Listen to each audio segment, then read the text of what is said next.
kawawa naman si kuya. Nilalakad siya araw-araw, sobrang init. Tapos pilay pa siya. Sobrang init, imagine, nakatukod lang siya ng may tungkod siya. Tapos lalakad siya, naglalakad. Dito yan makikita sa may domestic road, sa may Paranaque, sa may Pasay domestic road. Ayun, lalakad na siya, putol yung kaliwang paa niya. Sobrang init.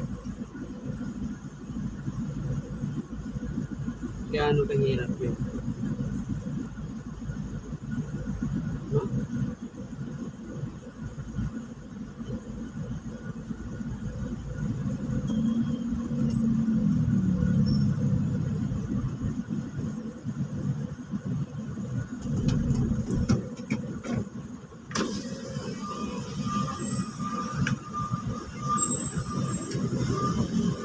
Tay, magkano palamig? 10. Pari 10?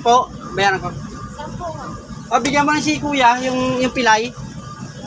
Bibigay. Ay, hindi yan umiinom ng palamig. Ay, hindi siya, ano? Tubig lang.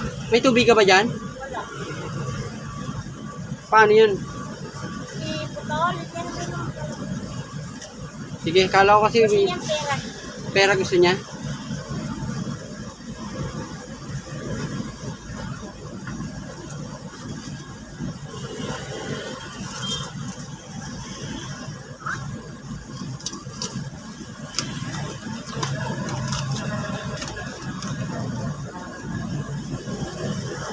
Ayun.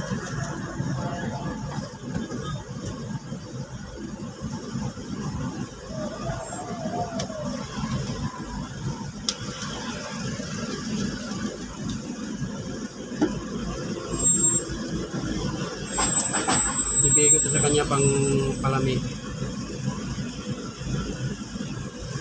Pang ano niya, pang bili niya sa kanyang tinapay. Punta natin siya, lapitan natin.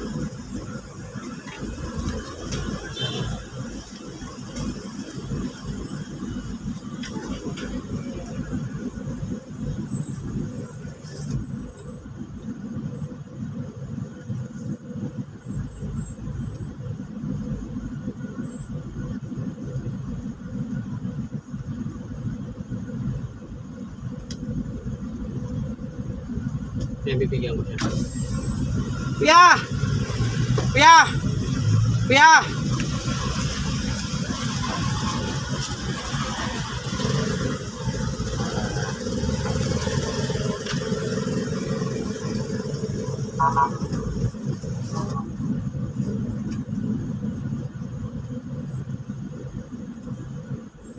Ayun na, naglapad na siya.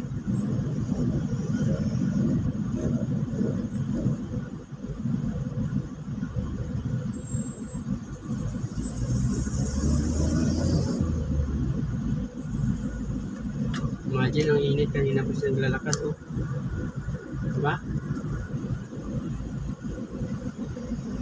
Okay, no?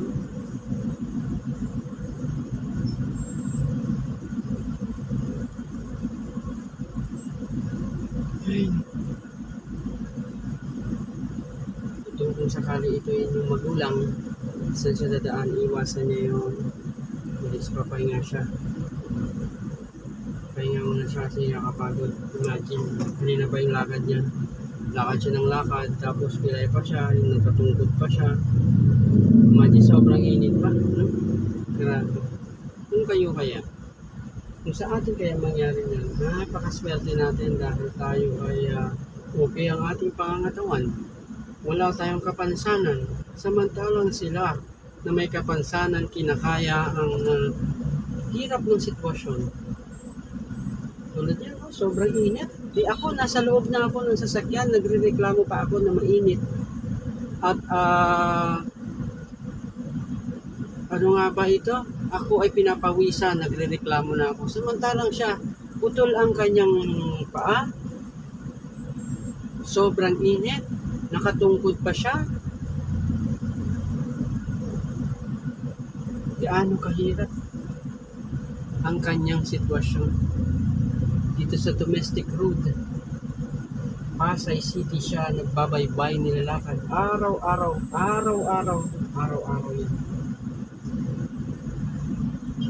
Sana man lang kung sino makapanood ng aking palabas ngayon at kung makita si Kuya, ayan, naglalakad sa domestic road dito sa may Pasay City.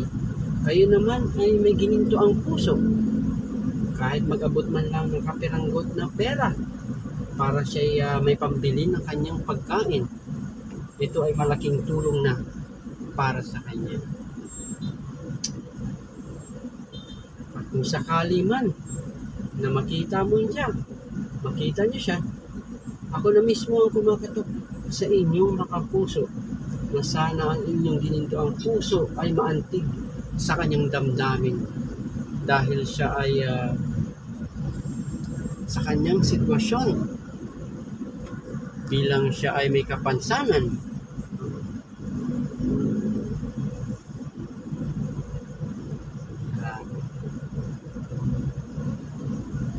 Papahinga muna siya dahil pagod siya. Maya na naman ay maglalakad na naman siya. Ayan, maglalakad na naman yun siya. Konting pahinga lang muna at maglalakad na naman siya. Ayan na, maglalakad na naman siya. No, grabe ang pagtitiis niya. No? Tayo mga Pilipino ay meron tayong ginintoang puso. Tayo ay mamalaking awa sa ating mga puso. Kaya sana naman kung makita niyo siya, maantig kayo sa kanyang sitwasyon, sa kanyang kalagayan. So sa tulad ng aking narinig diyan, sa bibilhan ko sana siya ng palamig, no, para siya ay maibsan ng kanyang uhaw. Pero ang sabi ng mga tao na kilala sa kanya, ito ay pera daw ang kanyang kailangan. Alright. So maraming salamat sa inyong panonood. Sana nagkaroon na naman kayo ng isang mapagpalang araw sa inyong panonood sa aking channel. At natungayan nyo ang buhay ng isang pilay, isang putol ang kanyang paa at kanan lamang ang nakatukod at siya ay naglalakad dito sa domestic road ng Pasay City. No? Alright, hanggang sa muli.